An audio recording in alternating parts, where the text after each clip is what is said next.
Good evening, everyone in Houston. So where I'm at, it's not evening, but I'll still say good evening to everyone. Tonight, I'm coming to you from New Zealand, and we're glad to have a lot of participants online in Houston for our October Houston EVA meeting. And it's exciting tonight that we've got some information about what's going on at the Hawaii chapter from Nanette in a recording, and we'll hear from John from some things. And I'll start with our PowerPoint of activities, ones that we've done, and ones that we've got, things that we've got coming up here to start with. So I will call up this. Let's see here. Got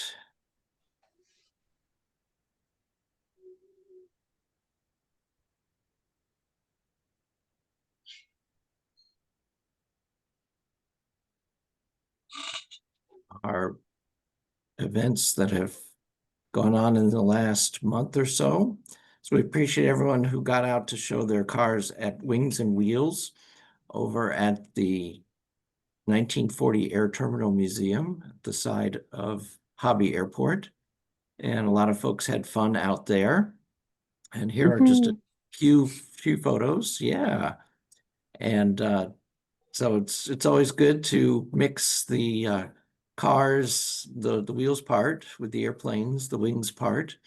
And you can see from the center photo there, some old cars got into the act, and all around there, they've got different airplanes, some ones that people fly in. And so it's always a great time. And the following day was Sunday, and that was good to interact with the public. So we appreciate all of our members who were out for that. And coming up, so looking toward the future, October 26th, starting at 1 p.m. at the Watershed, which is a nice place in Southwest Houston to get some eats and have a brew if you desire and meet up. You can see some photos of past get-togethers there. Fun time at 4820 West Belfort. So that's something to look forward to coming up on Sunday, the 26th. And just some general information you can see on the screen here, different Clean Cities activities. You see a date of October 15th there. All this information is available, of course, on our website, and the recording of this meeting tonight, along with our other past meetings, will be on our Houston EVA YouTube site. And something else coming up, the Electrify Expo is moving to Dallas for the Texas edition this year.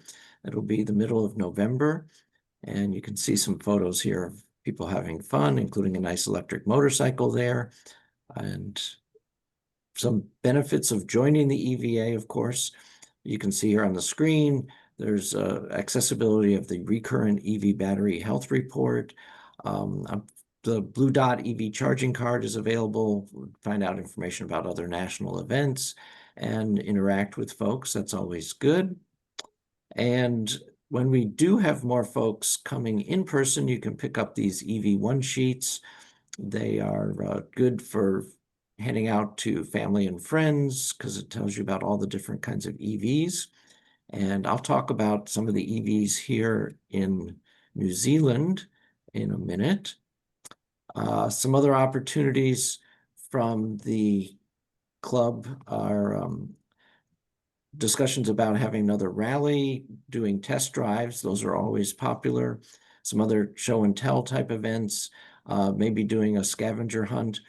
And just to give people a heads up, November we'll have a regular monthly meeting, and in December we'll have our annual social. We always like to get members, family members involved.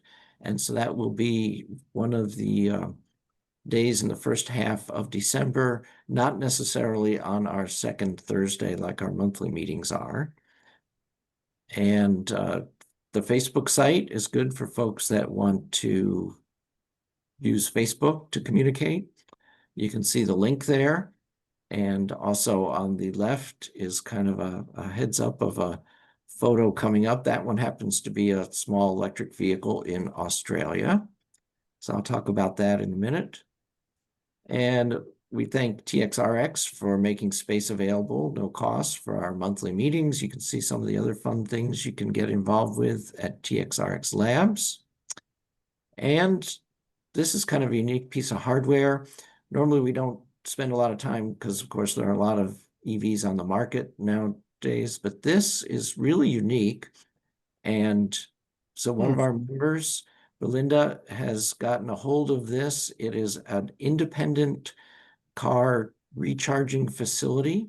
It can be placed somewhere in a parking lot. It does take some equipment to set it up, but it requires no trenching because it does not connect to the grid. So you notice the fourth bullet there says no utility bill. And uh, her contact info is there at the bottom, or you can contact me or one of the other officers. This, I think, is a really nifty way to make charging available in unique places for EVs. And so that covers all of our initial meeting start photos. If anyone has anything they'd like to bring up here at the beginning, before we get going into our planned agenda, you can mention that now. Well, I'll be Otherwise, speaking Saturday morning to an environmental group who invited me when I was at Earth Day at Discovery Green, oh, and good. my topic will be my 56 years of driving, leading up finally to electric vehicles. Good, good. So you're going to do that this coming Saturday, a week from today? This Saturday, 2 days from now, 2 days from now. Okay. and then I'll be driving my car up to Austin to do a flight in one of the passenger drones like Colin did before. Oh, all right. You're going to get to fly electrically. So, Well, yeah, it's a hefty price for 15 minutes of fun, but that's what uh, I'll be doing Saturday afternoon. And then Sunday morning, I'll take part in the Austin EV Rally, which is a fun ride around in the country, sort of a scavenger hunt, and then a lunch with the group at the end of it. okay, all that in 2 days. All right. Yeah. Yeah, my calendar shows Friday already. So, yeah, that's Oh, why I'm yeah. a little bit off on my days and the weeks here. But yeah, I'm talking to you from the future in case you could. Yeah. But yeah, well, that's great. So anyone can contact David Lowy who would like to get in on some of that. And of course, we definitely want to hear from you during next month's meeting, David, about how it all went. So Right. that'd be good. Of course, you're always free to post some things on our Facebook as well if you care to do that in the interim. Yeah. So, okay, good, good. Any other kinds of announcements from folks before I talk about show some of the photos I've got here? And then we'll get to Nanette in Hawaii after that, if that works out for you, David. All right. Yeah, so I will go ahead and share the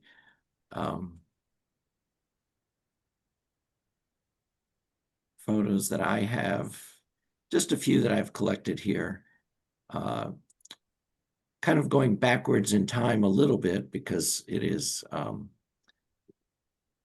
the third location in this trip was where I'm at now, and that's the New Zealand part. So going backwards in time, as you can see in the title there, electric vehicles in New Zealand and Australia and Hawaii. And then from the Hawaii, we'll go to what's going on with Nanette. Let's see, I need to get to full screen mode here. There we go. That way folks can see it a bit better. So yeah, it's been exciting. The purpose of the meeting was actually a conference in Australia, but of course my camera can't help but take pictures of EVs all around as we travel around. So here you'll notice when stopped at a red light, a Nissan Leaf, and you notice there through the front window, there's no steering wheel. Well, it's not because this is an autonomous car. It's because the steering wheel is on the other side. You just can't really see it in this photo, with New Zealand being one of the countries where you drive on the left side of the road. And yeah, during this week, that's worked out pretty well. You just keep reminding yourself left, left, left, left. And the wide type of turns when you get to a traffic intersection are the right turns. So in other words, you have to swing all the way to the far side of the road as you're turning right. Whereas in the US, of course, you swing wide on a left turn, to be sure to get on the proper traffic side of the road after you've crossed the intersection. So you have to adjust that. And two things that are kind of habits that you have to change. One is where you look for the rearview mirror, because when you're sitting in one side of the car in the US, you look for a rearview mirror up that way. When you're sitting on the other side of the car in New Zealand, you look for the rearview mirror that way. And when you look out the far door window, there's a mirror there, and that shows the edge of the road over there where you're used to looking. And then the other aspect, fortunately, the pedals are in the same places, so the accelerator and brake, but the turn signal and the windshield wipers are opposite. So a few times I've hit the windshield wipers when I wanted to make a turn. You do that a few times and then you get used to, oh yeah, it's this stalk that's right next to the window or the door. That's the one that you flip up and down when you want to make left and right turns. So anyway, so this is just kind of a typical Leaf. And something I know that people will be asking me about are, what are the gas prices here? So I did a little calculations so you can see from the photo, 251.9. That, of course, is in New Zealand dollars per liter. And there's an exchange rate of 59 US cents for 1 New Zealand dollar. And you multiply those out and the price per liter, and then you convert to gallons, and it comes out to $5.62 per gallon US dollars, which is what I always think of in my head. And I imagine most people on this Zoom call are thinking in US dollars. Australia's got its own dollars and it's got a different exchange rate, but we'll bring that up right now. It was nice to see number of electric cars. You notice here in blue, it says a plug-in hybrid. So that's the particular version of the Prius that allows you to plug in. Saw a bunch of other different kinds of hybrids from all different manufacturers here in New Zealand. And good to see those on the road. Of course, the standard non-plug-in type hybrids still burn gasoline. But you can also see a white EV in this photo there too, and there's quite a few of those from that brand, all driving all around New Zealand. And people are wondering about the Chinese manufacturers coming. So maybe a little bit difficult. We were stopped at a traffic light. I took a picture of the "Build Your Dreams" phrase on the back of the BYD Chinese-made car. So you see a few of those, but not a whole lot, but some. This is a view of the whole car where you can see that phrase, "Build Your Dreams," on the left edge there. So we'll see how many electric vehicles get produced in which different countries of manufacture and then shipped to other countries. One of the things about Australia and New Zealand is that they used to have a car building industry, but that's pretty much gone away because some countries have just gotten so much more efficient. It just doesn't pay. For example, in Australia, there used to be both Fords and GMs built there, but they don't build them anymore because it's just not economical for the small number of cars that are sold in a replacement market like those, like Australia and New Zealand are. They ship them all in from other countries now. So it's kind of like Switzerland. Every car is an imported car now. Dave, I don't suppose they have any rental EVs down there, do they? We didn't really check into it in France. I have rented an EV before, and that worked out really well with the charging infrastructure there. Here, because we're doing so few miles, it's just not practical. It's just not standard yet to have those available. Dave, But I yes, had a question on the previous slide. There was a red little sign near the rear door, and I wonder what that might have said. I don't know. And from my photo, it's not enough resolution to determine what that is, but that is an interesting question. Yeah. I'll have to, Yeah, I noticed that too. That's what keyed me in and made me think it was a rental car, but it might be something totally different. yeah.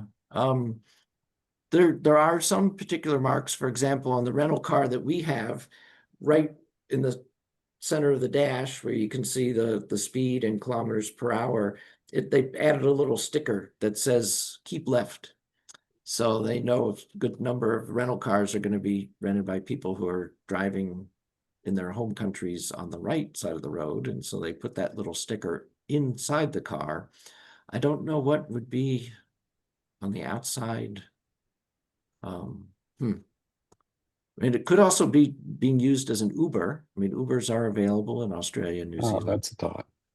And so whether it's something mentioning, because you do sometimes see painted on the asphalt of the road, look both ways, because they're reminding people, all of us, we have our habits of which way to look when we're a pedestrian and we're walking up to a corner. And they want to be sure that people don't step out in front of a car because it's coming on the other side of the road that they're not used to. But yeah, different cars are out there. This one was interesting in a parking lot, and I like their little symbol there on the bottom right, plug into the future. I'm not familiar with this company called Contact, but obviously they felt it was worthwhile to put some additional information on the outside of this Nissan Leaf. And you can see the back of it here. And they've also got an extra safety message there in the bottom that you can read. And kind of also interesting, the license plate holder, you can see where it says 100% electric. So the length of license plates in Australia and New Zealand are shorter than they are in Europe, but they have the same top to bottom dimension. So it's kind of interesting how that works out. And this is a nice sentiment. You can have a vanity license plate in New Zealand like you can in the US. So this one saying kick gas is kind of nice. And now we'll jump over to Australia. So I did see an electric bus one here in New Zealand, but you see quite a few of them in Australia. This is in Sydney. And you can see, besides the message breathe easy, you can say this is a zero emissions bus. And there are quite a few of those running around. There were also natural gas buses that had that designation on them, and what seemed to be diesel buses as well. So they have a mixed fleet in Sydney. And this fun little vehicle, I kind of hinted at it up at the meet start version photo. They do a good job of keeping the trash off of the pedestrian streets. And so it was nice that they're considerate that they weren't driving vehicles with exhaust pipes on the pedestrian streets as they go along to keep those trash free.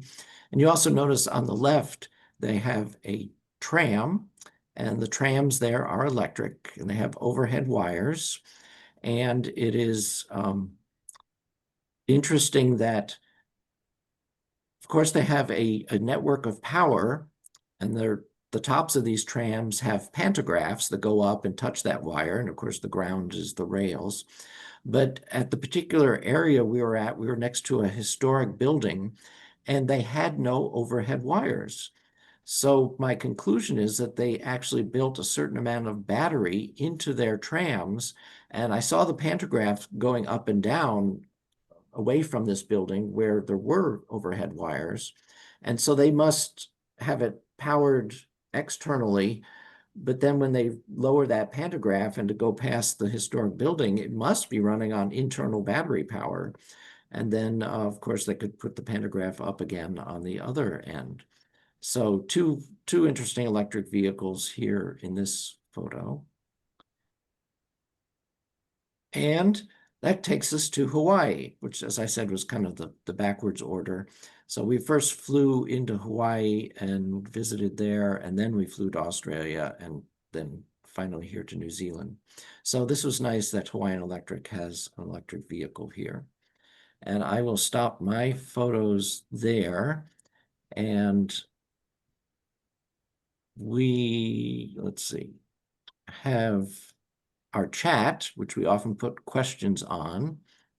And so I see a question from Robert Sanchez. What's the official support for EVs in Australia and New Zealand?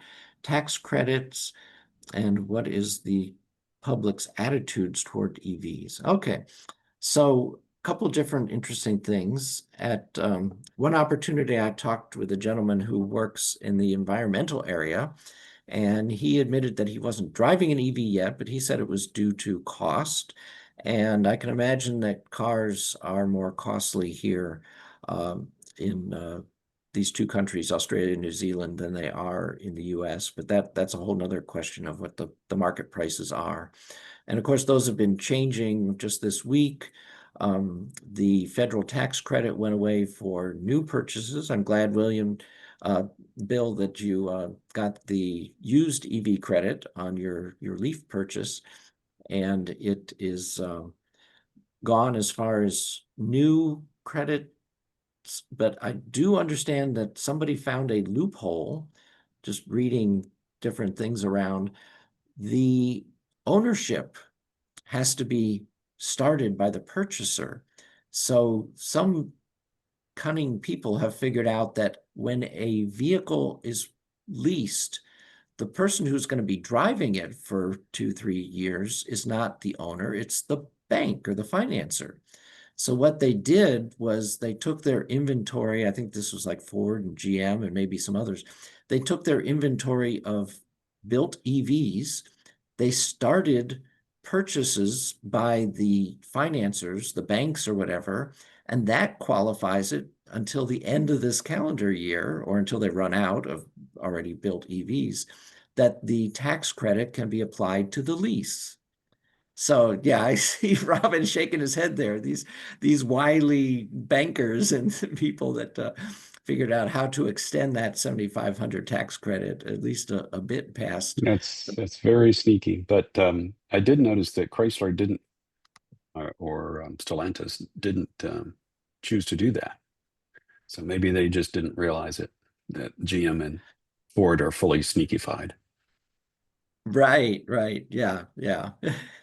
And these are just, things that I've happened to catch in reading. As far as the official support, I don't know if there's tax credits in Australia and New Zealand, but a number of different countries around the world have them, and of course, they come and go, and things like that. So, but seeing a fair number of EVs in both Australia and New Zealand and in Hawaii, it's good to see that the public's attitude is pretty positive to those. And did I use any autonomous driving to help with traveling on the wrong side, in quotes, of the road? And no, it's just a automatic transmission, so I don't have to be concerned with a clutch. My left hand is now used to switching, from park to reverse to neutral to drive, because that's still over the center tunnel of the car. So the opposite hand operates that lever, but nothing autonomous wise in the cars here that I've seen. I did happen to read in the last week that Australia and New Zealand are getting from Tesla approval to start doing some autonomous testing, and the article remarked that it was those are the first two countries, because of course, Japan and England and others also drive on the left, but these are the first two countries that have given permission to get going in that direction. India, of course, being another one, but I think the driving style in India might make that take quite a while before people are trusting a computer to drive a car along with all the human-driven cars on the same roads. But very civilized driving in Australia and New Zealand. So it's, I think, thoroughly reasonable that they'll be trying the autonomous maneuvers soon. So as you saw from that last photo, Hawaiian Electric has electric vehicles, and I commented on that to Nanette when I saw her out there. And it's great that she was willing to do the interview with you, David. So if you're ready, we will go ahead and let you cue that up. All right. So if you just want to close your eyes and imagine you're listening to the radio, we were going to have her on before we decided to pull the plug on that. But fortunately, we had her interview recorded, and I'll start that now, Great. I think. Just a moment. I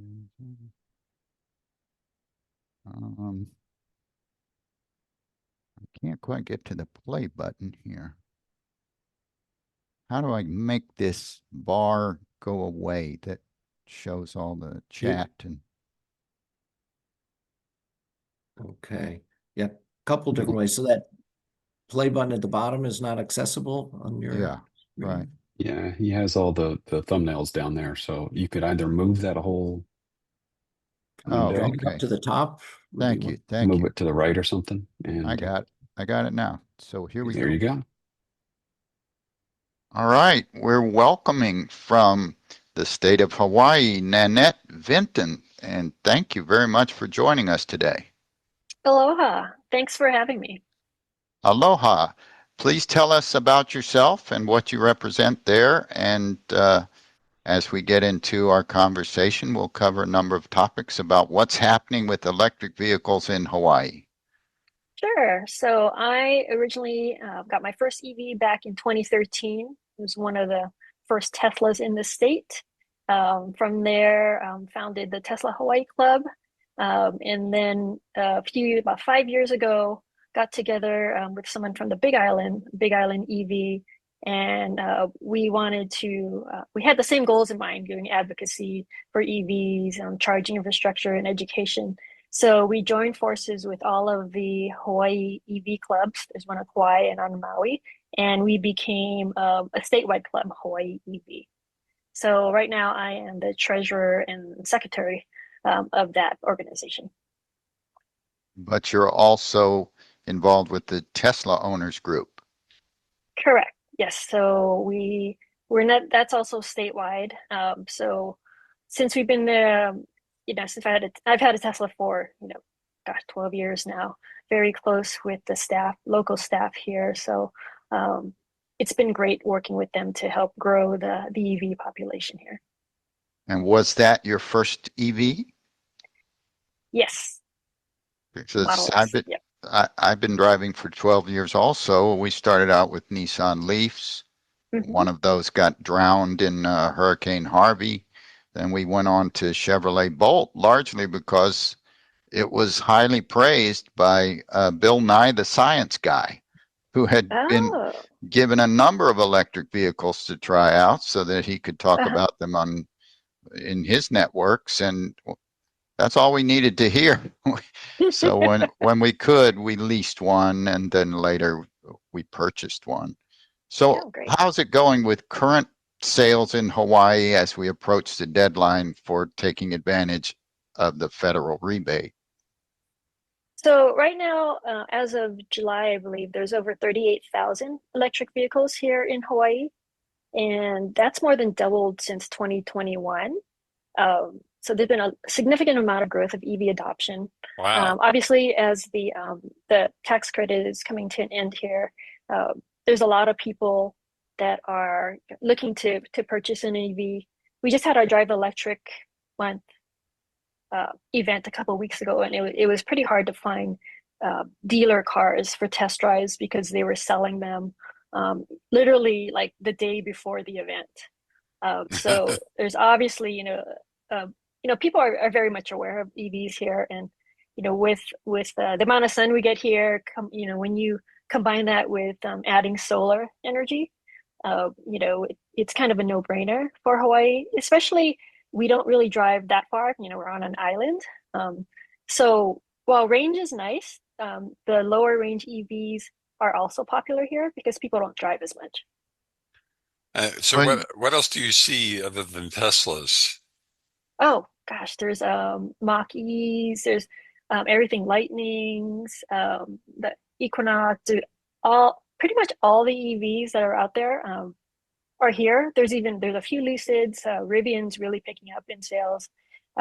there's a few, I've seen a few Polestars, but pretty much every model is here from the major car brands. Nice.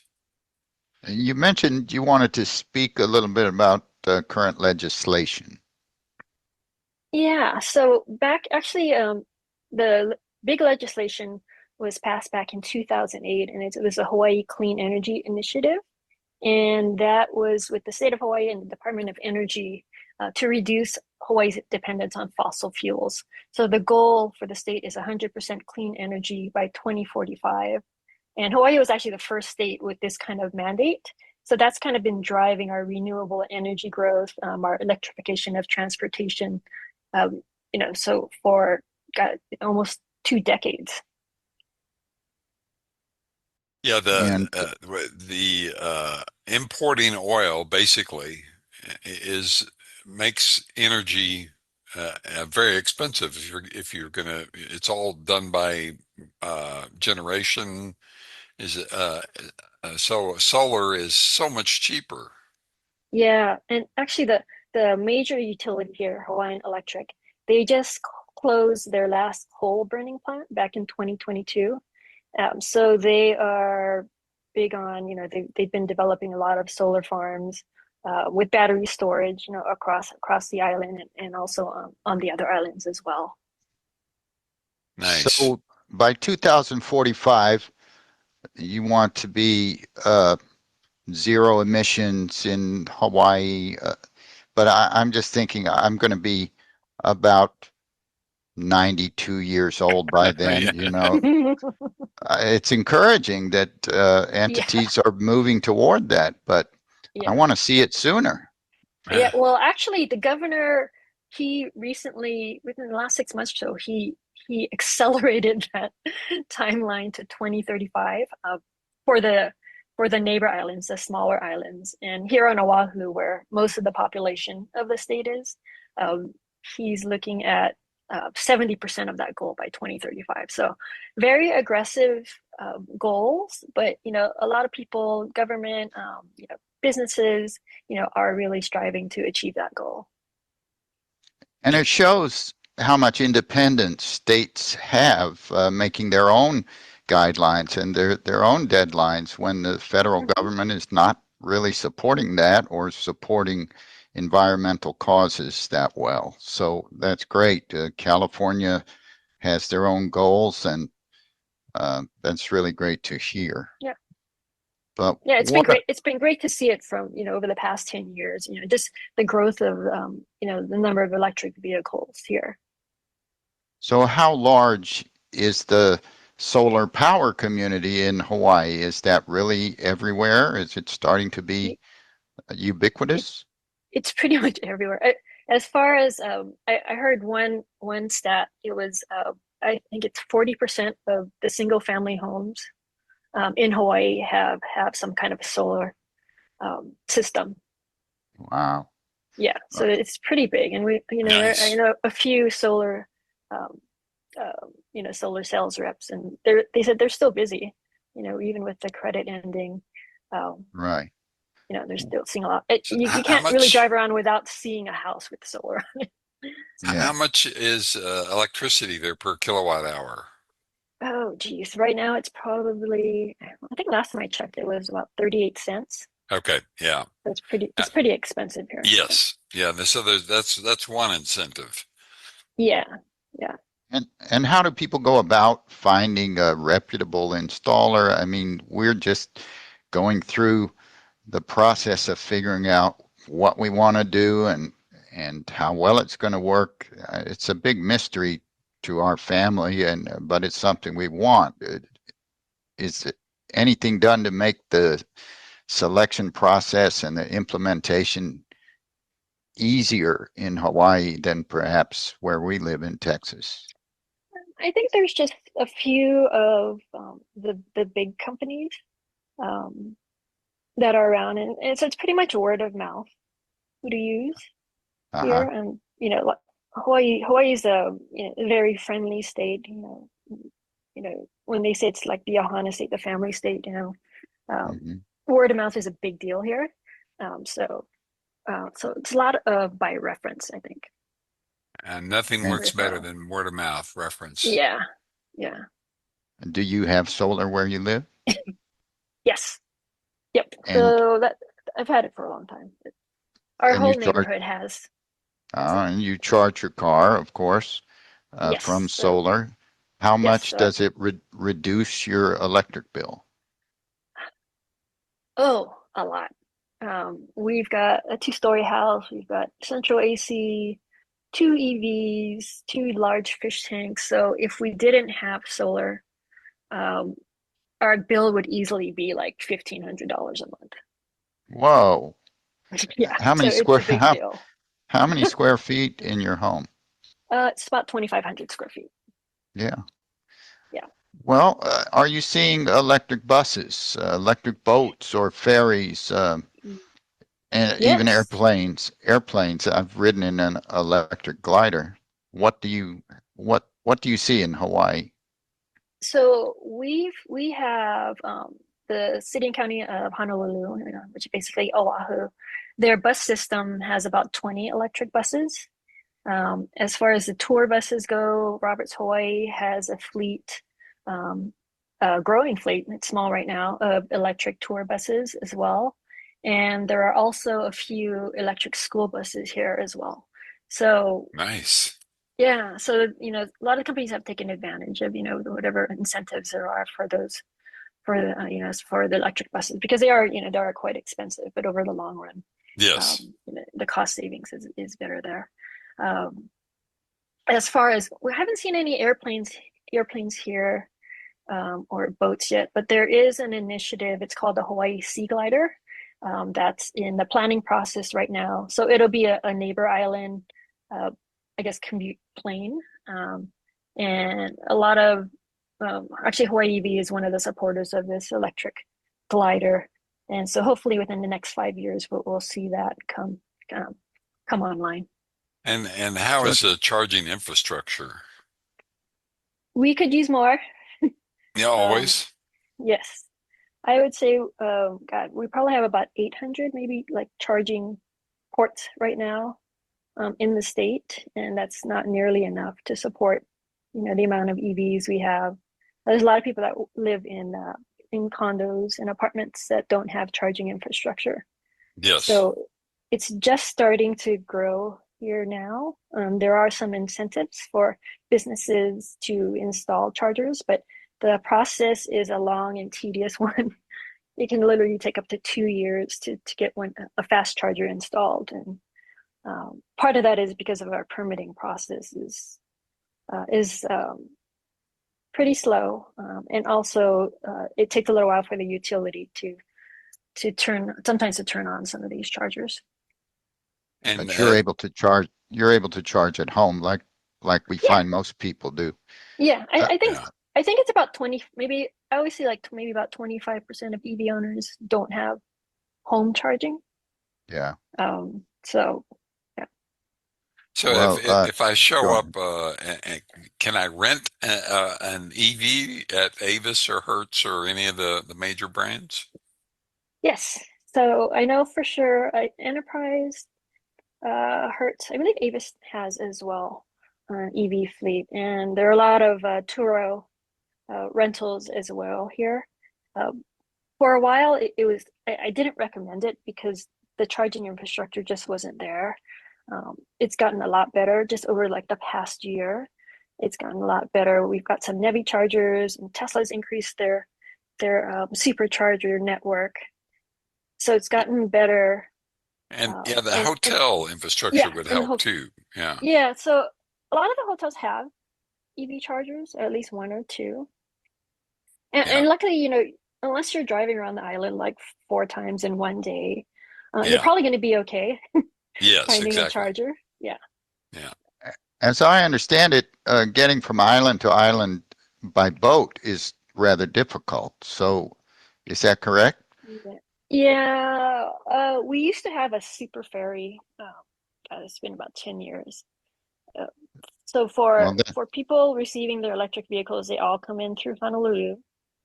If you live on the neighbor island, it's got to get shipped again from Oahu to the neighbor islands. But there's no commute ferry between the Yeah. islands. So that's where this electric commuter airplanes will Yeah, be yeah. very useful. Do Yeah. you see people running around on these one-wheel personal electric vehicles? They might look like a unicycle or I've seen balance. a couple, a lot. There's a lot of electric bikes here. Yeah. Yeah, and they're actually trying to push legislation for the safety of those because there's a lot of kids riding them that have been getting injured. But there's a lot, we are just in the last couple of years, the bike lanes, the amount of bike lanes has increased here. So those are Well, really popular. Yeah. just like in Bermuda, where visitors are not allowed to rent automobiles, but you can Oh, ride scooters there. So these are beautiful places to be out in the open air. Bermuda, Hawaii, similarly. yeah. And Yeah, a lot of visitors use the electric bikes. yeah, Yeah. so it's great to be able to talk with you. It's after 3 o'clock in the afternoon here in Texas, and I know it's about 10 in the morning where you are. Mm-hmm. And we've talked about having you back to address our monthly meetings, so we hope we can arrange that sometime soon. Yes. Yeah. Yeah, and I'll get a little bit more in depth about, some of the things we talked about here. Answer Yes. questions. Right. And, yeah. Okay, well, keep up the good work and go electric, everybody. And thank you, Nanette Vinton, for joining us from the beautiful state of Hawaii. Thanks for having me. There you go. All was great. right. That was a fantastic interview. I really liked all the information exchange that happened there. Yeah. Yeah, I'm sorry I missed it, the interview online, but it brought back memories because I met with him when I was out in Hawaii Uh, 3 years ago about this time of year. And so we had lunch together, and she's right. I had a Turo Model S that worked out very well because we didn't, Oahu is pretty small. You can't put a lot of miles on the thing. But the only one supercharger that existed at the time was at a mall right there in the middle of the state.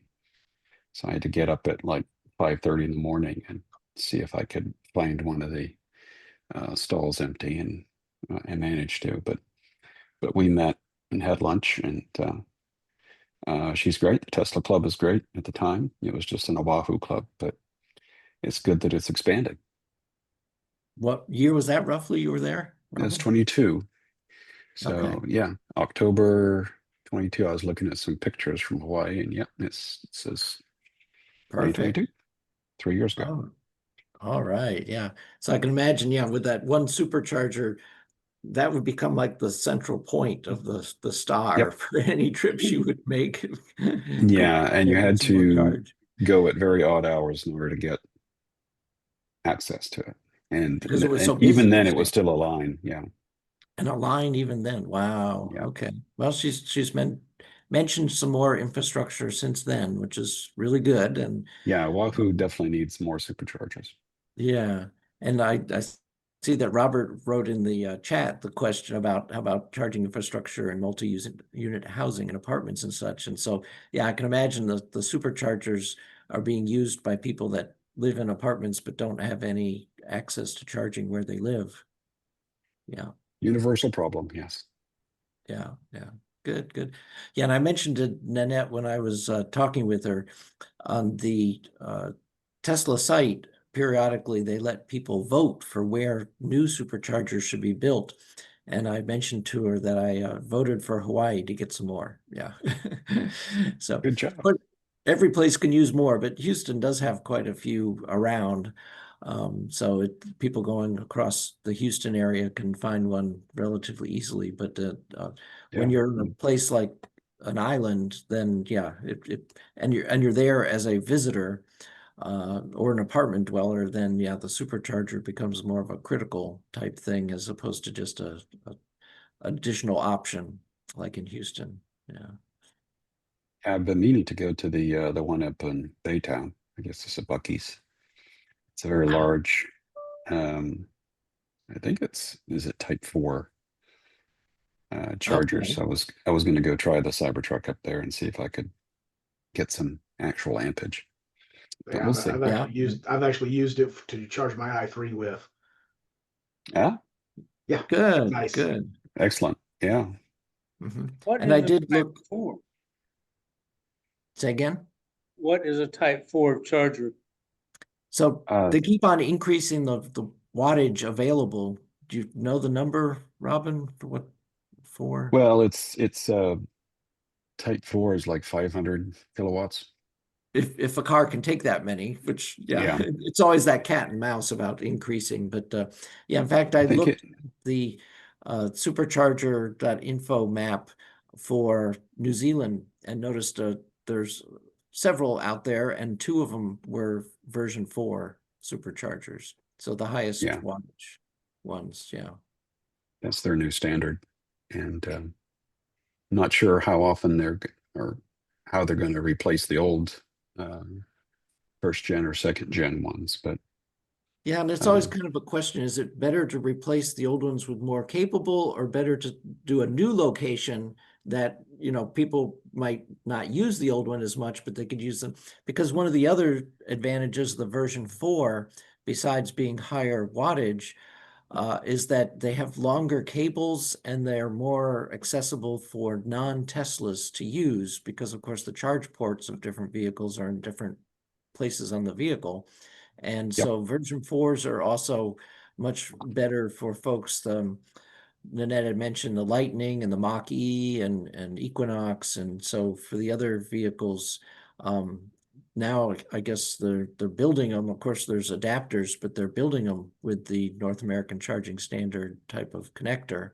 And version 4s, besides having higher wattage, are more accessible for those other non-Tesla vehicles. right. And on the other side of the coin, Tesla's building that nested connector. So if you hit the button, you can pull out the whole thing if you need a Japanese standard. What is that? 1996 or whatever. 1772 you're Yeah, referring to? 1772. Yeah. And Because Max, so that's Max, I think, has the number 3400 for its standard number. If you ever see 3400, that's actually the number Oh, for really? the Max standard now that it's an SAE standard. Yeah, Society of Automotive Engineers. But yeah, there's the Japanese Chatamo also for high-speed charging, but then there's the Type 1 CCS combined charging system. And yeah, as you mentioned, Robin, having adapters for those is good for different cars. And but yeah, it depends on what year the non-Tesla for North America was built as to which type of connector it has. I believe that Emma's new Hyundai has the NACS, whereas the Ioniq 5 that she just sold to another club member needs an adapter if you want to use the NACS. But of course, you can just go to a station that has the CCS, or you have that at 1772 at home. Right. Very, very few people do the DC charging at home. It's almost always AC charging at home, due to the expense of the equipment. So good. So that was really good information from Nanette. And so we will continue talking with her. It's always great. And so unless there's any other general points on what we've covered so far, we can move over to the interview with John live here. Yeah. Well, we did have John on the radio show, and that was an episode where we talked about what is different about driving an EV. And John chimed in on that very well as told us some of the particulars about dealing with EV fires from his perspective as a firefighter. And so now we're going to talk with John about some of those topics again, but primarily we have him here to talk about his experience with electric motorcycles. So what do you want to tell us, John? Well, I started out on a giant GS Adventure by BMW and traded that in on a small commuter bike of the Zero SR series. Pretty much to find out if I could actually survive in the Houston area on a short range EV, somewhere around 100 miles. And unequivocally, yes, you can. You know, the Houston area is very large, but as long as you kind of stay within the inner loop and use the bike as it was designed as a commuter bike, there's no problems. I can go anywhere in the Houston area on the thing. From there, I graduated to, you know, actually having an EV. I now own an i3 I bought last year. 2015, bought it used. I've done quite a bit of work to it. I've done a lot of the upgrades on it. I actually upgraded the battery to a 2017, which turned out to be interesting. I had to have a guy from the Czech Republic log into my computer and fix what I broke. But once he got all that lined back out, the car runs just as well as it ever did. That had to do with software updates. I've heard something about those being needed. It was software updates. It's a VIN mismatch in the battery versus the car. And if you take it to the dealership like I accidentally did, yeah, they lock your car. They told me to bring a trailer and come get it. Oh, And yeah, 1,000 euros later, I finally had my car back. wow. Yeah, it was very expensive, but very worth it. Well, you said you had a BMW motorcycle? I had a BMW GS Adventure. It's a giant adventure bike. It's a 1200cc dual sport motorcycle, mainly used for, you know, long distance touring and adventure riding on unimproved roads. So that was gas powered. That was gas powered, yeah. Those are huge bikes. When I was a Yeah. teenager, I tried to control one of those and the problem was stopping at a red light and trying to keep it from falling over. Yeah, I have short legs too. Yeah. Well, what experiences have you had with EV motorcycles that are different? How does it compare to a car as far as equivalent miles per gallon, as they call it? I don't know what the E miles per gallon on the SR series was. Essentially, it was 1 mile per percent. So for a 14 kilowatt battery at 100%, I could go almost exactly 100 miles. You know, if I rode it the way it was intended to be ridden, as a commuter bike, you know, staying around 45, 50 miles an hour, doing the in-town riding.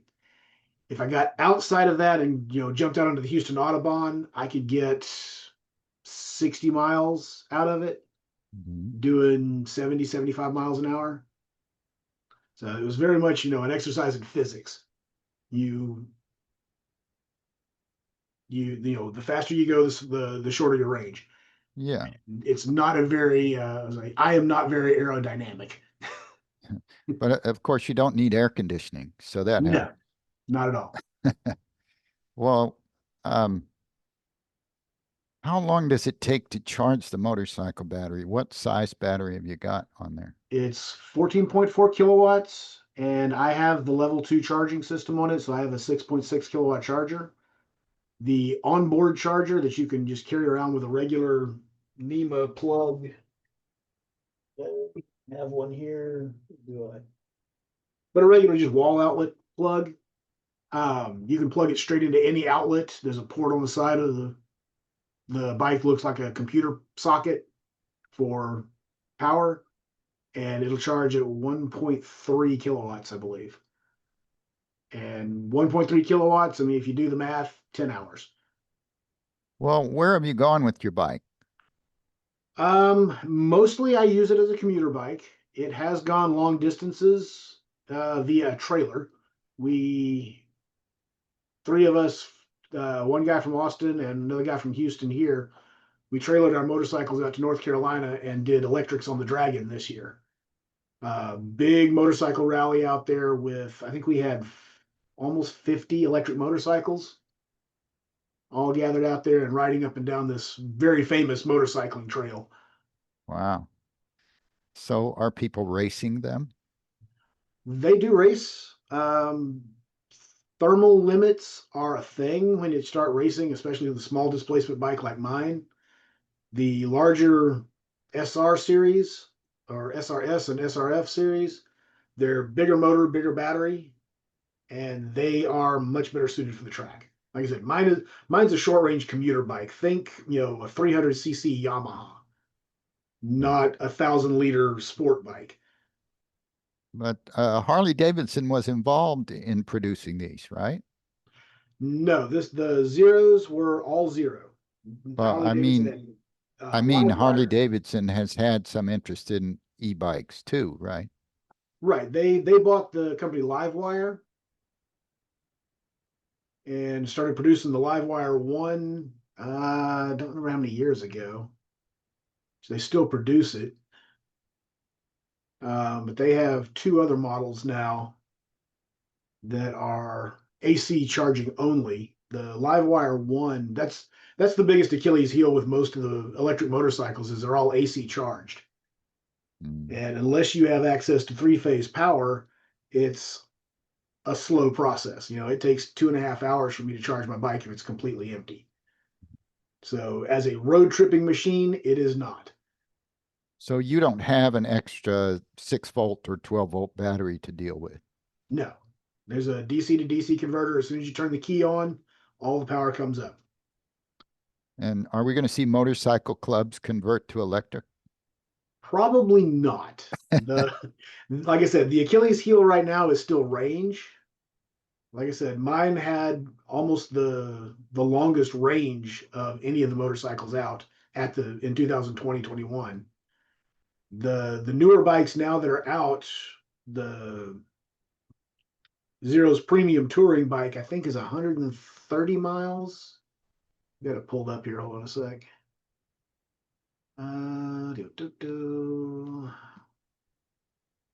Yeah, 179 miles is what they claim. We all know how that goes.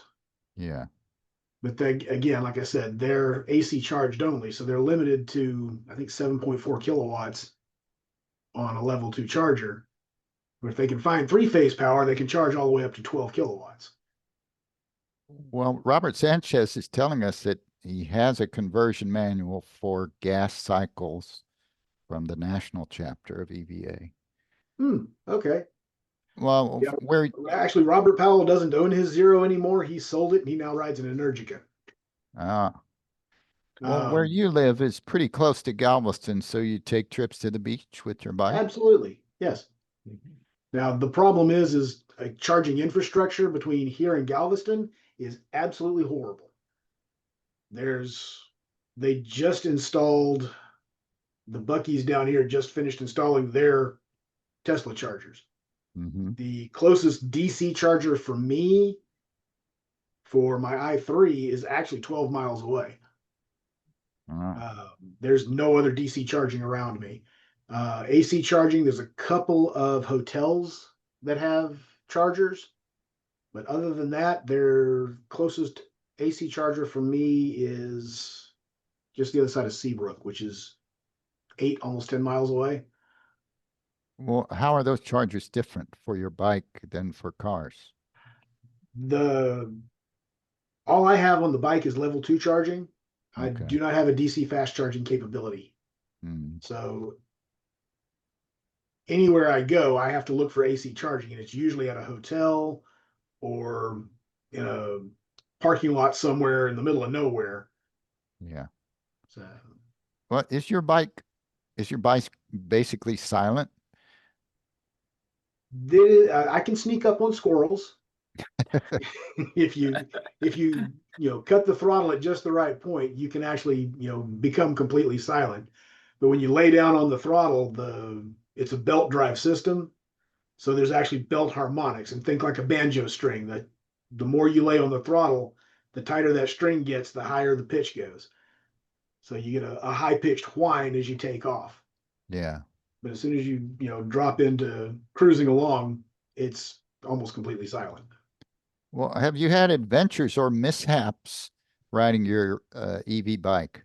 I EV have. motorcycle, yeah. I have. I actually tested the limits of Shelby's idea of, there's no such thing as too much torque, just not enough friction, and actually laid my bike out doing about 50 miles an hour passing a semi one day. Whoa. I laid on the throttle and the bike went one way and I went the other. So it took me about 4 months to put the bike back together. Wow. And I'm still riding it. It's still down in the garage. So Well, I assume you wear the proper clothing and protection. Absolutely. I see people out in shorts and flip-flops riding motorcycles. I mean, you can burn your leg on the exhaust pipe. I don't have an exhaust pipe. Right. No, I learned to ride in the mountains of California from a whole bunch of racers out there. So safety was very much paramount in the riding ethos that I learned. So, So how is your job going as a firefighter and a paramedic?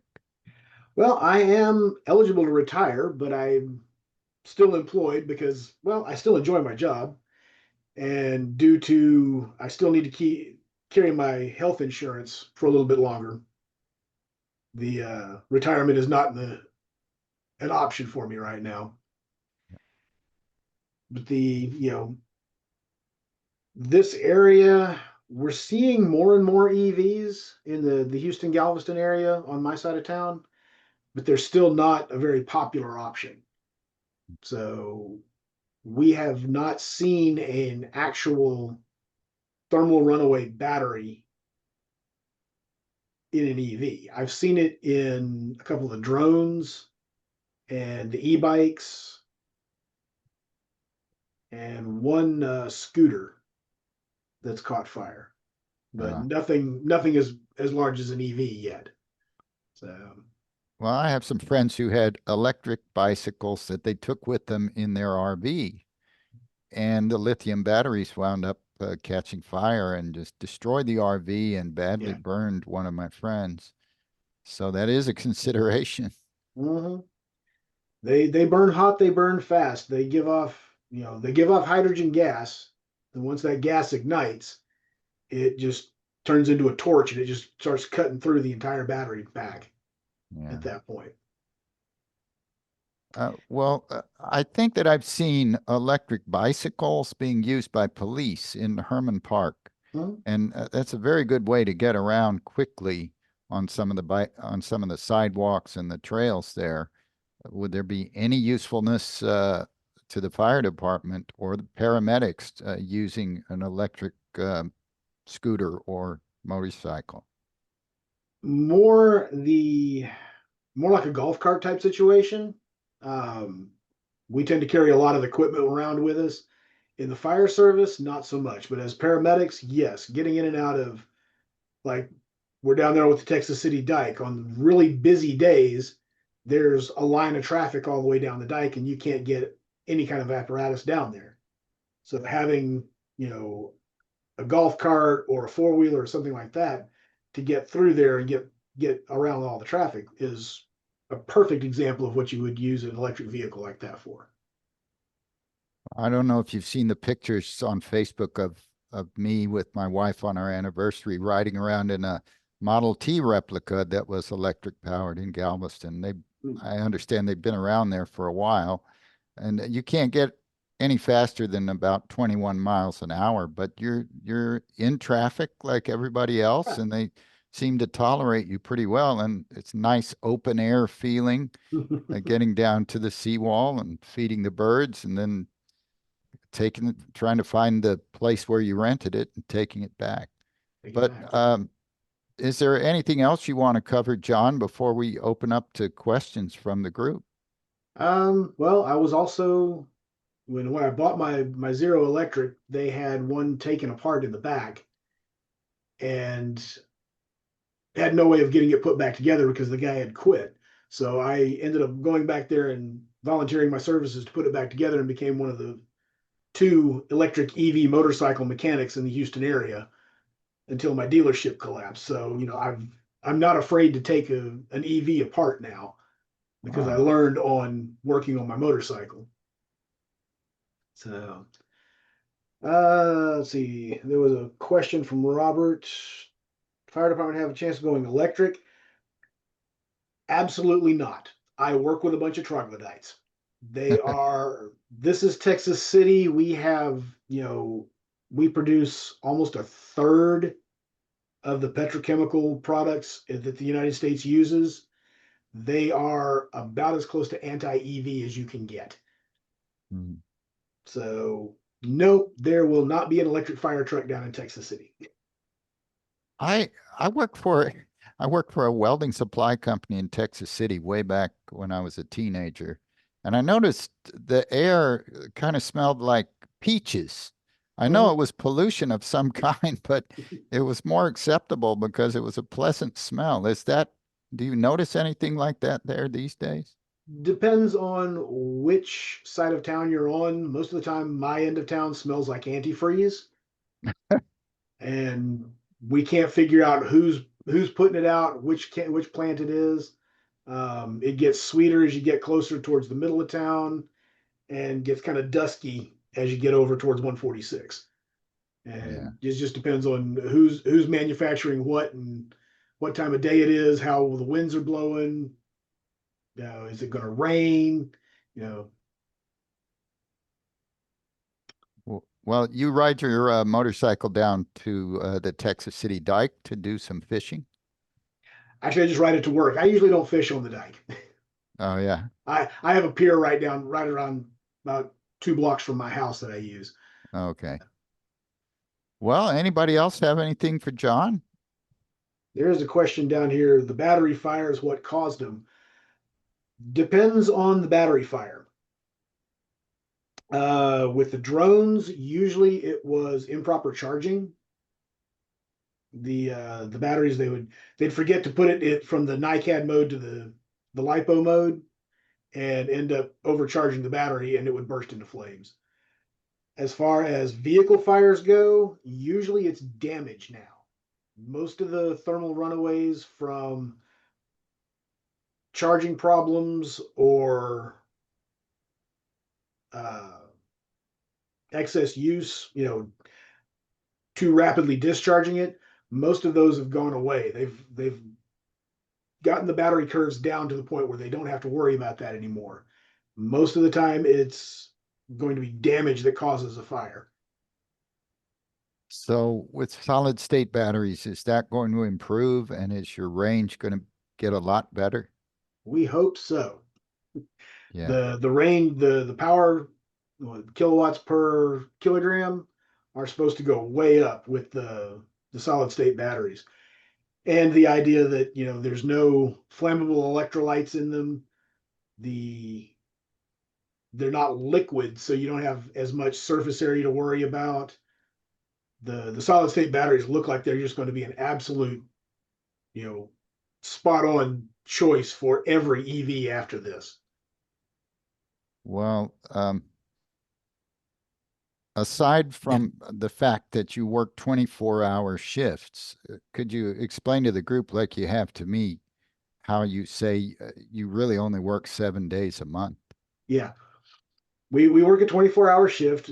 My week is 9 days long. I work 1 day on, 1 day off, 1 day on, 1 day off, 1 day on, 4 days off. So in the grand scheme, it works out to about 10 days a month. Then every 27 days, they tell me I have to take a day off for mental health reasons. So now I work 9 days a month. Then they give me 10 holidays every year. So essentially, I'm working 8 days a month. And then on top of that, we now have 11 vacation days a year. So you see, I don't work a whole lot.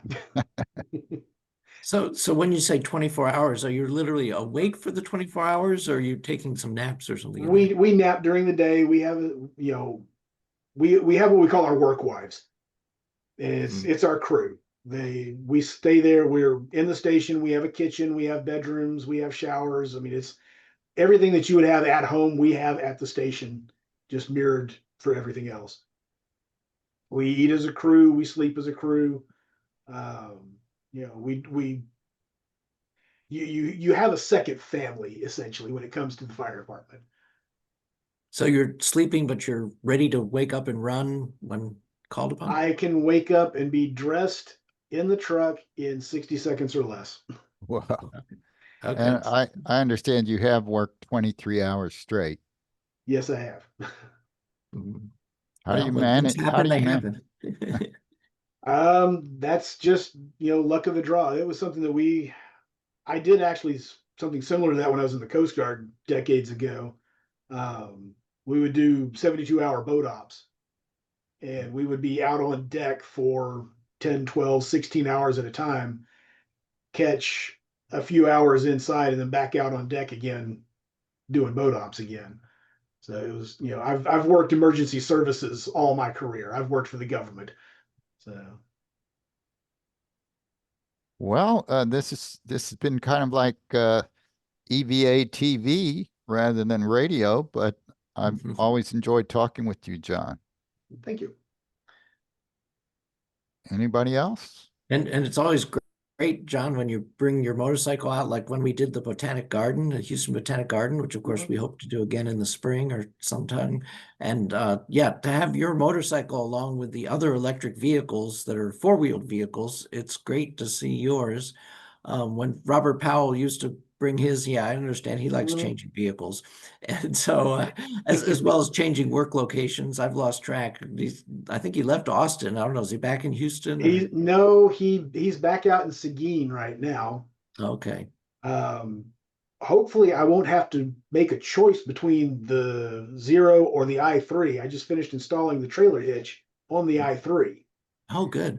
So I should be able to trailer the Zero in to any of the events that we do from here on out. Oh, wonderful. Yeah, that's great. And then we get to now I don't see have to now I don't have to make the choice. yeah, we get to see both then. And since John Sweet, no, Eric Sweet sold his i3, it's good that you've got an i3 to bring to some events, because I always like varieties of vehicles. I mean, that really, I think, shows the public what choices there are. So I need to actually bring a small driver so I can actually take the inspection plate off and show you guys the actual range extender that's on there too. oh yeah, that would be good. Most people have never seen, how this thing is actually packaged together. How much gas does it hold? 2.4 gallons. Okay. And thinking of motivation styles of vehicles, I've got the last few photos to show on that, but we want to cover what Robin has to show us here too. Okay. Any last questions for John? Because it's great to get personal experiences. We love hearing that from our members. Oh, yeah. What kind of battery dimensions does your bike have? The battery dimensions. Is it bigger than a bread box? Again, think Yamaha 300. It fits in the same frame space where the motor would go. Okay. And then the electric motor is actually down where the final drive would be. And then there's a belt drive that goes all the way to the rear wheel. So the battery itself is about as big and about as heavy as a motor. I think the whole bike weighs in at 416 pounds, if I remember correctly. Okay. Oh, So yeah, it's, that's like I still, say, it's still a fairly reasonable. light commuter bike. Yeah. Considering how heavy some of the EV cars can get. And looking at the chat, Robert Sanchez wrote in there that the glycols usually smell sweet. So back when you were talking about different things in the air, and I've heard and experienced that too. And so that can be kind of dangerous, because people can think it's some kind of a sweet food or something, and they can get in trouble with some of those kinds of chemicals. But yeah, if those are in the air and you smell some sweet, I mean, people are talking about peaches and other things sweet. Yeah. The glycols, a certain amount of that leaking out could make that type of an odor in the air. When they start cleaning out the heat exchangers, the catalytic, that starts to smell kind of dusky. You'll have a burnt smell in the air all over the place. They also do a lot of catalyst cleaning, and those have a different smell to it. You can always tell when they're cleaning the catalyst beds. Other than that, like I said, those are the three things I can think of right off the top of my head. Going back to Hawaii and closing down of the coal plants, I think that's a pretty interesting mandate. I went to Michigan Tech, and I went to a thing about wolves and stuff on Galveston Island, but the center gave an interesting fact about the coal-fired plants in Canada, and that the mercury emissions are enough that a lot of people aren't eating the fish in Lake Superior and stuff like that. And that is one thing that's, I think, something with the new administration's protocol to burn baby burn coal, as far as environmental and our health goes. And even with those plants as far as away as they are from Lake Superior in Michigan, that they are still concerned about that they're questioning the fish viability as far as human health.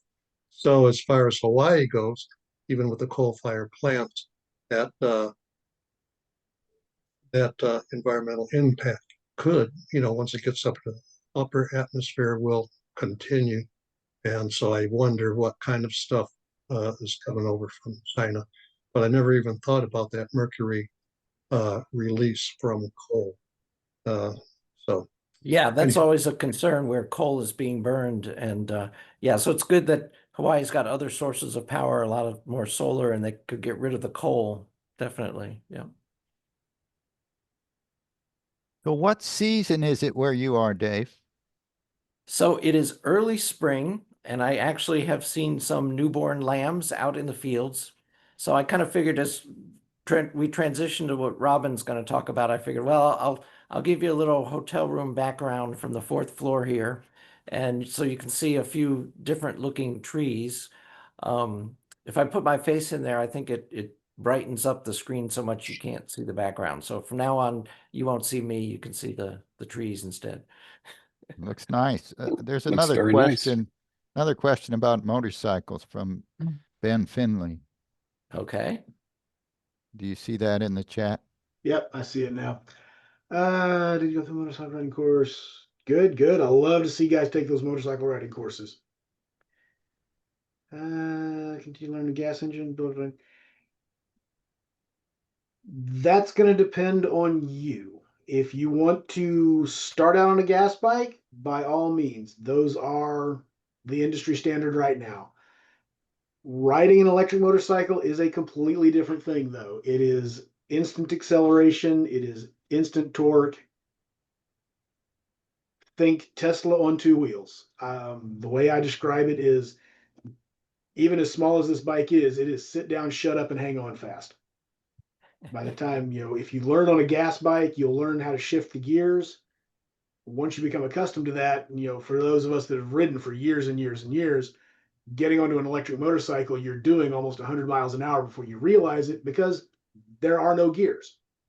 There's no gear change to tell you, oh, I'm getting faster and faster and faster. It's just a straight linear pull up to whatever the top end is on the motorcycle. Yeah, I think you you do well to start with a gas-powered one. I hate to say that, but we rode scooters in Bermuda, and they had us do a little The training. good thing about the electric motorcycle, though, is you can actually turn it down. Ah, I have an eco mode on my bike that makes it as tame as almost any other scooter out there. oh, okay. So Well, you can dial the power back until you're accustomed to riding it, and then you can turn it up as your skill level increases. well, that's different then. So when we rode scooters in Bermuda, they had us train for a while before turning us loose. And the guy said to me, "It's obvious you don't have a Harley in your garage." So, No. but we learned, and it's fun once you get the hang of it. So that sounds like it's basically an electrical governor from a gas perspective.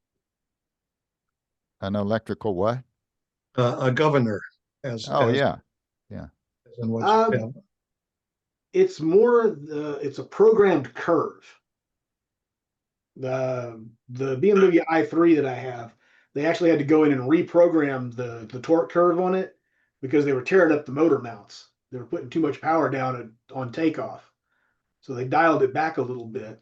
And it's just a different curve. Did you get off that? Sorry, my kitten's up here. You can dial the power delivery back to, especially like in a rainy situation or something like that, you don't want to be able to put down that much power.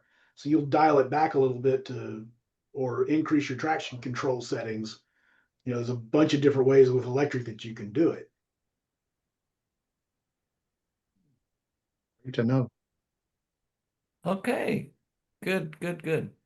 Thanks so much, John. Really appreciate your being interviewed here and sharing all that good info. All right, Robin, you've got a few photos, you said? Yes, I had a few slides that I was going to go through. Emma had, I guess it was at our beer gathering the other Okay. week, and I mentioned what I was having installed that week was a power share device from Tesla, and she said, you know, Oh, you should present that. yeah, And the power so I went. share. Okay, So yeah. I went and did a few slides in Keynote, and I'll do that. I have a background now that's appropriate for Hawaii. That's from 3 years ago. That's Maui looking west. Very good, But very let me good. get everything lined up for it. Okay, you should be able to share your photos. Yeah. Okay. Where does that little thing go to?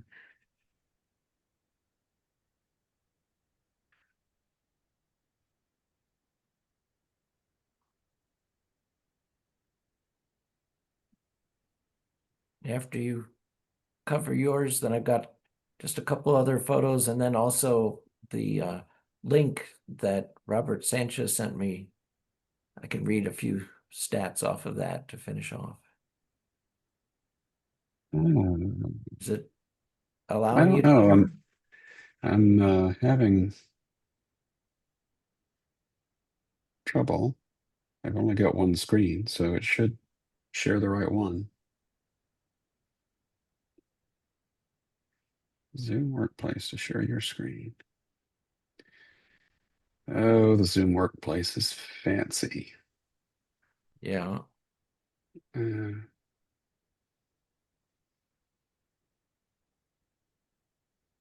how about what I'm showing already?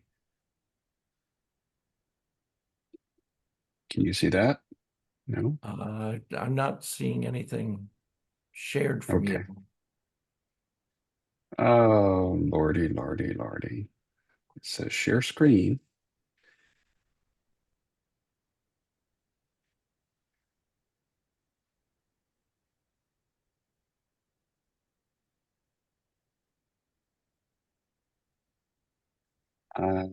Let's get all these options, but it doesn't like my presentation. That is bizarre. Yeah. All right, now something started to share. There we go. Oh, that's from me. I'm just Oh, showing one of the Waymo cars that's been riding around town ah, lately. gotcha, Okay. gotcha. But I'm Okay. Well, I can talk it, but Do I'd that and rather we use the can, slides. yeah, we can show the slides another month, next month or whatever. But if you Okay, want to tell yeah, us the I'll capabilities. okay. Yeah. Okay, the power share is only applicable to the Cybertruck. Okay. So what that has to do is for those without power walls, I do not have a power wall or equivalent battery storage system. Tesla has enabled vehicle to home backup power in their Cybertruck design. Mhm. So that's the one vehicle they sell that supports this unit. And so they designed a fully integrated grid switch called PowerShare. It's a $2,500 unit, so it's not cheap. But and it's installed by an electrician, of course. But once it's installed, it can detect power outages and engage the Cybertruck inverter to power the entire home. That assumes that the Cybertruck's plugged in, of course. Nice. If the truck is fully charged, it can provide about 80% because you can only drain it down to about 20% of the battery pack. But since the Cybertruck is 123 kilowatt hour capacity, it can easily run the whole home for a good long time. That works out to 98 kilowatt hours of energy, which works out to more than 7 Powerballs, actually. Yeah, And yeah, that's that's a fantastic resource. Yeah. and that's a huge amount of energy that you can make use of. What I did is I contracted. I bought online from Tesla the unit, but I contracted with Smart Charge America for the installation. They're a little bit more expensive, but they're pretty good folks, and they have some experience with the actual Smart Charge unit, which is still fairly new. I think it's less than a year old. Mhm. So that installation charge wound up being about another $2,500. But I have a nice photo and diagram of the installation. So don't it does include another Tesla wall connector for charging, and you have to use that one to plug in your Cybertruck. So we positioned it so that it could do that, Okay. and I installed all that stuff outside the garage, and they punched the hole through to get to the actual uh, house main panel. And we did an ops check, of course, once this was, and it took almost all day to get everything nicely installed. So they cut off the main power from center point, and we timed it, and we had it all connected, and it took less than a second for it to put the inverter into that reverse mode where it'll pull batteries, well, into basically the drive mode, where it can pull power out of the battery pack and then send it into the main panel for the house, and it powered the whole house about 1 second later. So that was cool. The colors all changed to indicate that it's doing that. It turns purple. So when the power flows from the vehicle to the house, it's purple. When it's going into the vehicle, it's green, as you'd expect. Mhm. And on the other side of that, when we pushed it back on, that the grid is restored, it's programmed to wait about 5 minutes for it to see stable grid power before it actually inverts it back and puts it back into a vehicle charge state, and it charges back, and it flows back to green. So that worked too. And so that's and you can change and default how low you draw down the vehicle. It defaults to 20%. You could change it to 15 or 25 or what have you. And so it, even though I have a very thirsty house from an electricity standpoint, I could dial down usage, and it could easily last 2 days just on the Cybertruck, assuming I had gone out and filled it up before then.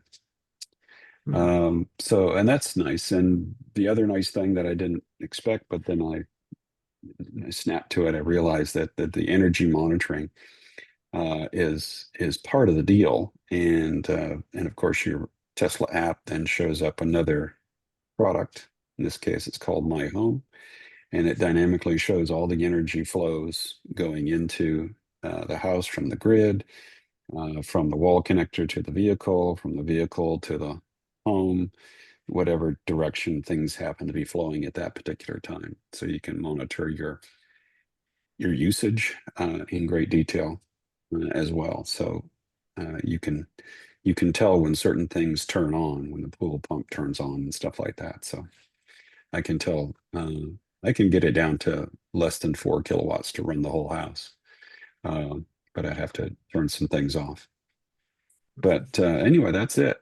And Well, I with got that some great nice lights. capacity, yeah, you can run lots of things at the house. And yeah, of Oh, course, yeah. there's far more short outages of grid power than there are Right. long And a multi-day week, ones. I will tell you that a week before this thing arrived on FedEx, Centerpoint gave us one of those extra special events where our subdivision went out. It turned out to stay out for 4 hours. Oh, And that would have been a perfect thing to have this installed, but it was a week too late to support me in that endeavor. It's one of those Keystone Cops versions of Centerpoint that came out and worked on the whatever it was across the street. And I heard and they said, "Oh, it'll be done in an hour and a half. We'll have it fixed." And then I'm out, having to be outside and talking to the neighbors during the power outage, and I heard a big bang across the street. So they managed to break something in the process of fixing it. So that meant another 2 hours.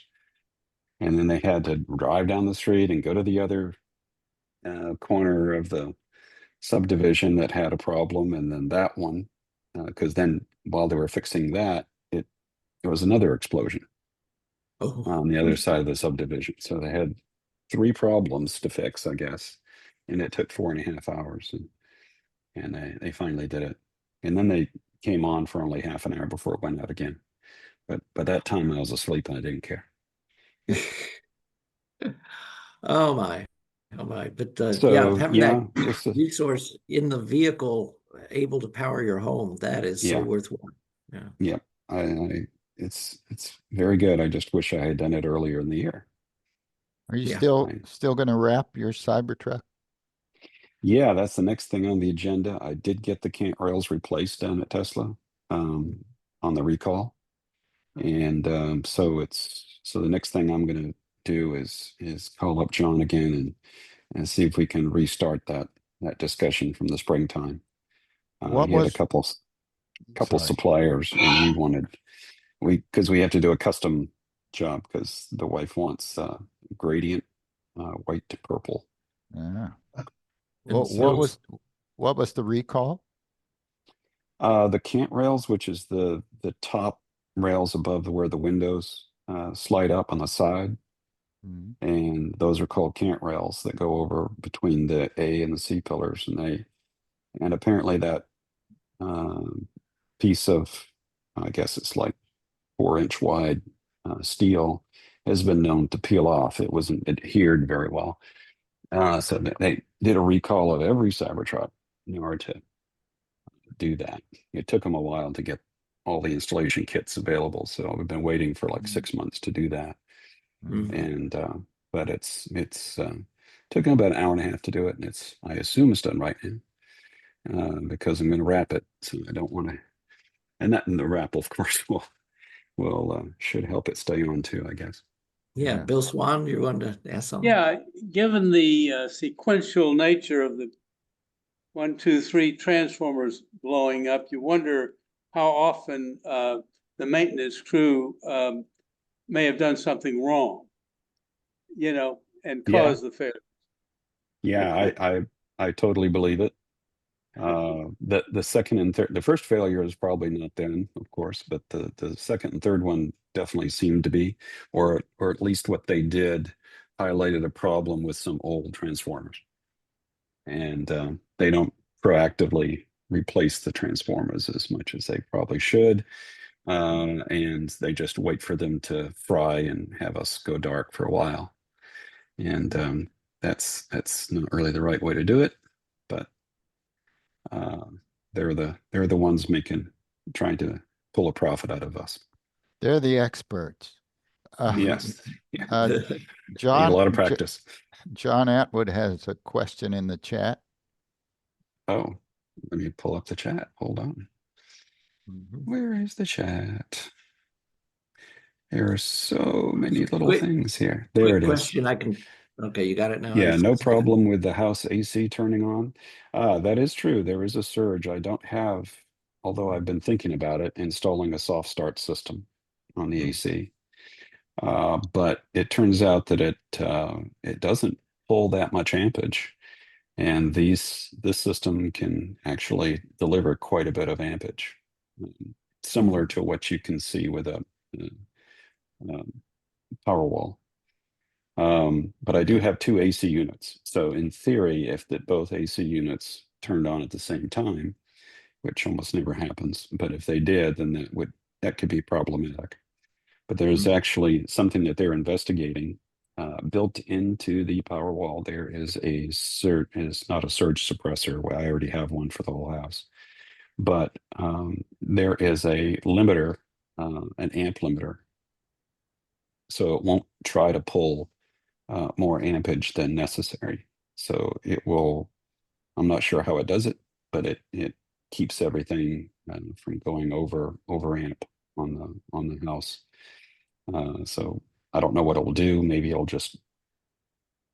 I honestly am unclear about that little thing, but it's trying to make sure it doesn't pull too much from the street power.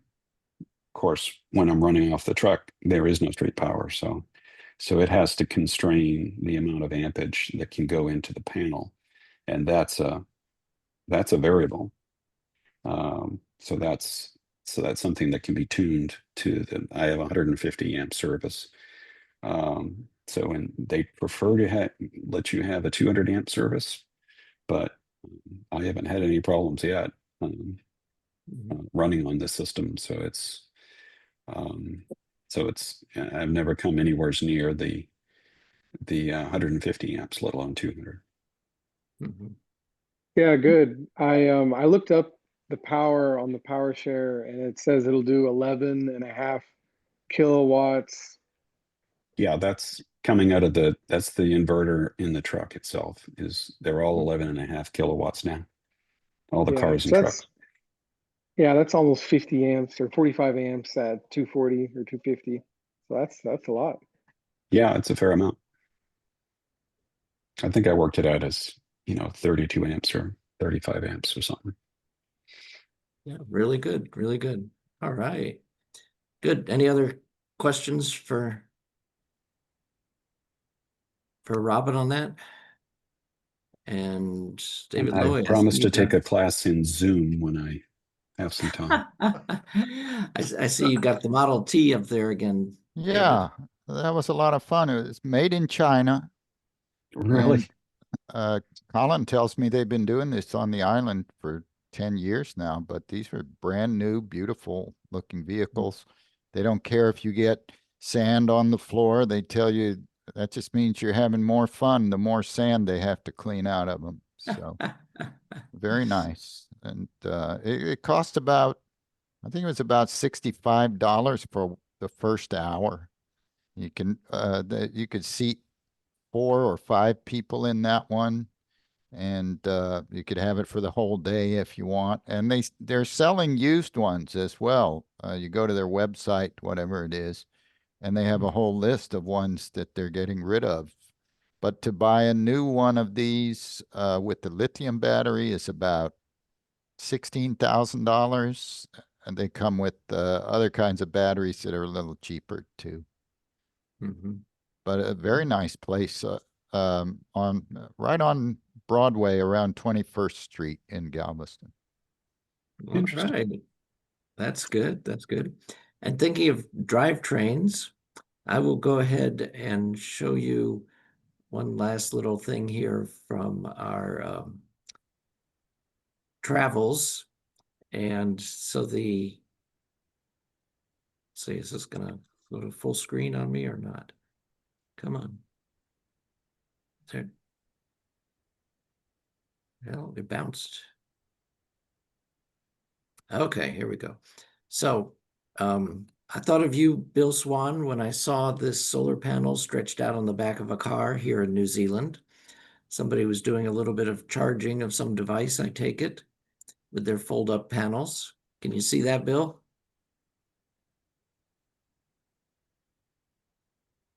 Maybe not. And we can all see it. Okay. And so I thought that Oh, was yeah. interesting enough to take a photo of. And that car was gone when we came back from our hike that we did. But they But that's obviously an ice car. yeah, it's a nice car, but they Probably. just opened I up would. their portable panels and opened them on the back, and there was some shade from the trees, so I don't know how much energy they were getting at the time, but you I can see a have little bit of sun on one panel.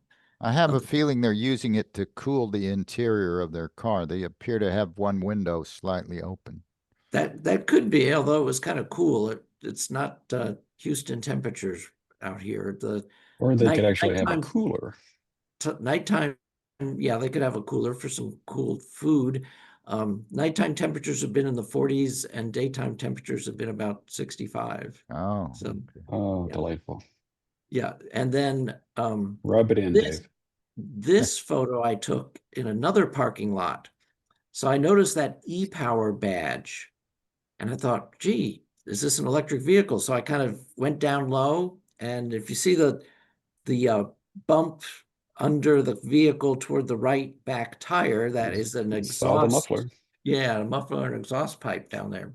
So I looked up this Nissan Note, and you can see the wording of what I attached there Oh, to the oh. right-hand side, that it is a unique hybrid system, as they call it, because the system is electric drive, but you can't charge the vehicle. Apparently, it doesn't have any batteries of any size to speak of because it is burning gasoline to run a generator to make the electricity to drive the drivetrain.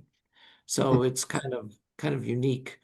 So I looked up online, and you could see that the system has some specifications here.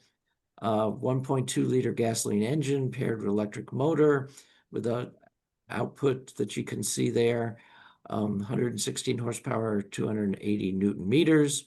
And then it goes on to explain some other things. What would be the And advantage in doing that, though? Is it actually efficient? well, funny you should ask that, because I continued reading, and it gives you some dimensions, and then it gives you a number of 28.4 kilometers per liter, which in my brain doesn't tell me good, bad, or otherwise. But I could do a little conversion. It comes out to 66.8 miles per gallon. Hmm. So you no longer need, of course, to mechanically connect that gasoline engine to the wheels and have a transmission and so forth. So you're saving those things. When you have a little compact package of a gasoline engine and a generator, you can just run a couple of heavy cables over to the electric motor. And as with all of our electric cars, you don't need a clutch or anything like that. The motor just stops when you don't want the vehicle to be rolling, moving.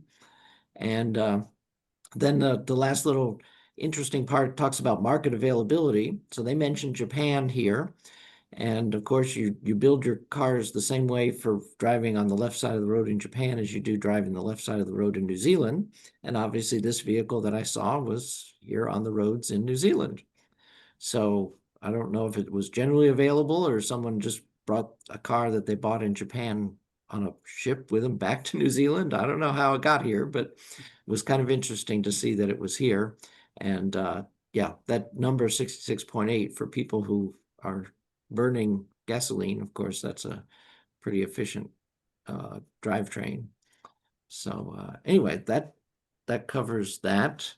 And I will stop sharing here. And just as a final thing, I will read some of the stats from the website that Robert Sanchez sent over to me. The title of the article on Clean Technica is Australian Electric Vehicle Sales Hold Steady at 15% in September. So I'll just read the 2-3 sentences here. September 2025 saw over 11,500 new battery electric vehicles and almost 4,500 plug-in electrics sold in the new car market in Australia. That's a combined 15.7% market share of overall new car sales. The increase over the past few months is holding. The total market was 102,000 new vehicles sold. So some interesting stats there about some vehicle sales here in the Southern Hemisphere. So Very good. yeah, thank you, Robert, for giving us that bit of information there. So yeah, this was good. Glad for all the participants taking part here and all the great information that we could share with each other here in October 2025. Well, And I'm hoping to have Steve Cobb, who was president of Houston Electric Automobile Association going back 20 years, I'm told. yeah, I remember Steve. He was always regularly doing things here with the club. So I'm hoping to have him for November. And I think it'll be even more apparent by November that we need to have Dave dressed as Santa for the holiday get-together. We'll see how things go when the holidays get here. But Oh, there's the bike. yes, wonderful. right. Oh, The he's the i3 wondering if master that thing. would work. screen share. Yeah. Yeah. I gotta get Well- some training from John. Well, I'm who just makes playing, it? I'm actually just playing around with the settings right now. Yeah, Who share out the makes whole thing. who makes There we that go. bike again? That's Zero. And That's the where Zero is SR. where is That's it made? the 2021 SR. The newer ones are built all on the Gen 3 platforms now. This is the Gen 2. And where are they made? Assembled in Southern California or Northern California from globally sourced parts, but most of it is actually if you look underneath, can you see my cursor here? Yep. Yeah. That's the actual inverter right there. It's a subcon inverter. These are German. This is the battery pack right here. Just behind here, you can barely see the motor. Okay. And then in this little cubby hole right here is where I actually carry my level 1 charging cable. How The big a level 2 motor is that? chargers, the level 2 chargers up here. How big a motor is Great. that in terms of watts? I want to say it's an 8 kilowatt motor. It's like I said, it's sit down, shut up, and hang on fast. Yeah, that's But something. It's cool looking. You get a lot of comments. It's actually gone through a bunch of iterations. This is I painted it to look like the i3 at this point after the wreck. Before that, it was all black with the electric pinstriping like this down here. So when I put internal combustion riders on this thing, what I'll do is I'll put it in my don't kill the ice rider mode. Yeah. I'll dial it back to 40% power and turn the regen all the way up. So and speed limit them to 60 miles an hour so that when they don't realize, oh, I need to change gears, they look down, they're doing 60 miles an hour. Yeah. And once they, turn back around, they come back with this great big grin on their face, goes, that's fun. I'm like, bip, bip, bip. Now you're 100 over 100. Don't remember I have to ride this thing home today. Yeah. Good. So yeah, that's fantastic. We appreciate seeing that. I So didn't know it we'll had wrap. regen. Did Yeah. it? Did you say it had regen? Yes, it does have regen on it. Good. This one is not adjustable. It's just factory set. I think the newer ones, you can actually take it down from, high, medium, and low regen. Because some people don't like it for, in their off-road situations, they don't want the regen on because it locks up the back tire. So they're able to turn the regen off. Same thing with traction control. This one doesn't have traction control on it. It does have anti-lock brakes, but that's about it. This was the budget model. Gotcha. Yeah. All right. Good. So this has been a lot of fun. And Colin, I'll ask again to take this recording and put it onto our YouTube channel so folks can review everything. You can share it with other folks and always good. And then we'll see everyone in the US in November. Okay. All right. Thanks, everybody. Bye-bye. All right, y'all. Ta-ta.